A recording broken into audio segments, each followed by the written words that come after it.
तो आज हम बात कर रहे हैं जेम्स क्लियर की किताब एटॉमिक हैबिट्स पर, बल्कि किताब पर आई एक खास समीक्षा पर। हाँ, एक दिलचस्प समीक्षा। बिल्कुल। और ये समीक्षा इस बात की गहराई में जाती है कि कैसे रोज के छोटे छोटे मतलब बिल्कुल नन्हे से काम बड़े बदलाव ला सकते हैं। सवाल यही है जो ये विश्लेषण उठाता है, क्या सच में ये छोटी आदतें हमारी जिंदगी बदल सकती हैं? तो चलिए देखते हैं इस समीक्षा में क्या क्या खास बातें निकली। देखिए, इस समीक्षा का जो एक मुख्य आइडिया है वो ये कि सफलता असल में बड़े शानदार लक्ष्यों से नहीं आती। हाँ, लक्ष्यों से नहीं, बल्कि रोज की छोटी लगातार की जाने वाली आदतों से। मतलब एक मजबूत सिस्टम बनाने से। सही कहा। समीक्षक ने क्लियर की इस बात पर काफी जोर दिया है कि लोग अपने लक्ष्यों के स्तर तक नहीं उठते, बल्कि अपने सिस्टम के स्तर तक ही रह जाते हैं। ये सोचने वाली बात है ना? बिल्कुल बिल्कुल।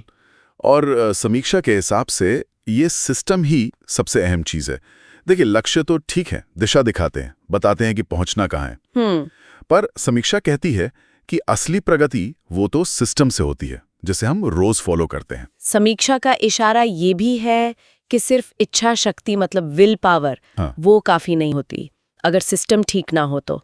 शायद कई लोगों ने महसूस भी किया होगा ये। हाँ, ये तो है। अच्छा, समीक्षा में किताब के उस 4 चरणीय मॉडल का भी जिक्र था ना, जिससे आदतें बनती हैं। जी हाँ, वो क्यू, क्रेविंग, रिस्पॉन्स, रिवॉर्ड वाला। हाँ, वही संकेत, फिर उसके लिए एक तेज इच्छा या ललक, फिर उस पर हमारी प्रतिक्रिया और आखिर में मिलने वाला इनाम। समीक्षा इस बात पर भी गौर करती है कि लोग अक्सर वो जो ललक वाला हिस्सा है या फिर इनाम को संतोषजनक बनाने वाली बात, उसे शायद उतना महत्व नहीं देते।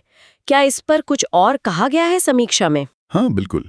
समीक्षा के मुताबिक इसी मॉडल को ठीक से समझने से वो 4 नियम निकलते हैं जो क्लियर ने बताए हैं आदतें बदलने के लिए। अच्छा, वो 4 नियम। हाँ, इसे स्पष्ट बनाओ, इसे आकर्षक बनाओ, इसे आसान बनाओ और इसे संतोषजनक बनाओ। समीक्षा इन नियमों को देखती है जैसे आदत के उस पूरे चक्र को अपने फायदे के लिए इस्तेमाल करने के प्रैक्टिकल तरीके।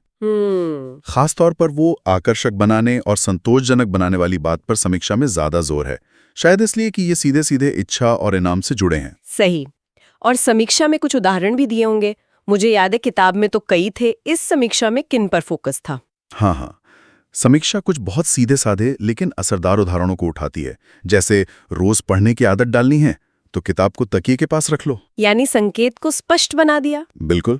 या फिर सुबह जिम जाना है तो रात में ही अपना बैग तैयार कर लो, मतलब प्रतिक्रिया को आसान बना दिया। समीक्षा का कहना है कि ये छोटे बदलाव दिखने में मामूली लग सकते हैं, पर असल में ये आपके माहौल को आपके पक्ष में कर देते हैं। और बुरी आदतों को तोड़ने के बारे में क्या समीक्षा उस पर भी कुछ कहती है? ये भी तो जरूरी है। जी बिल्कुल।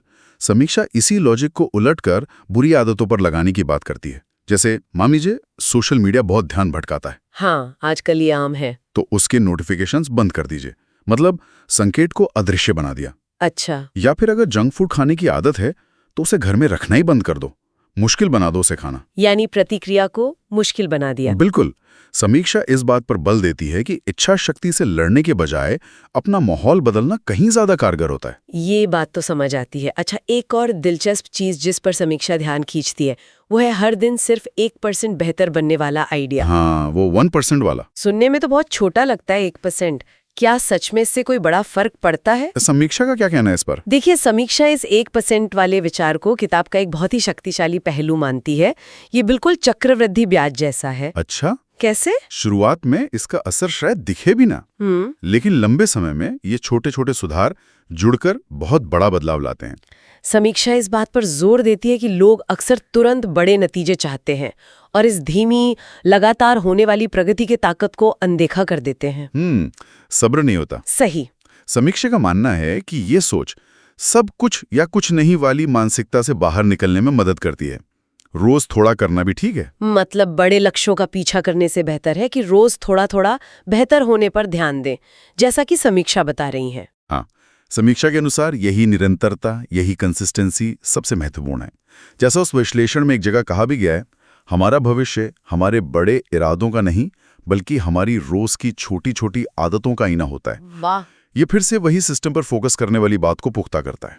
तो कुल मिलाकर इस समीक्षा का सार यही निकलता है कि बड़े बदलावों के लिए हमें किसी बड़ी प्रेरणा या किसी एक बड़े कदम का इंतजार नहीं करना चाहिए। नहीं, बिल्कुल नहीं। असली ताकत तो छोटी लगातार डाली जाने वाली आदतों में है और इसके लिए एक व्यावहारिक सिस्टम बनाना जरूरी है।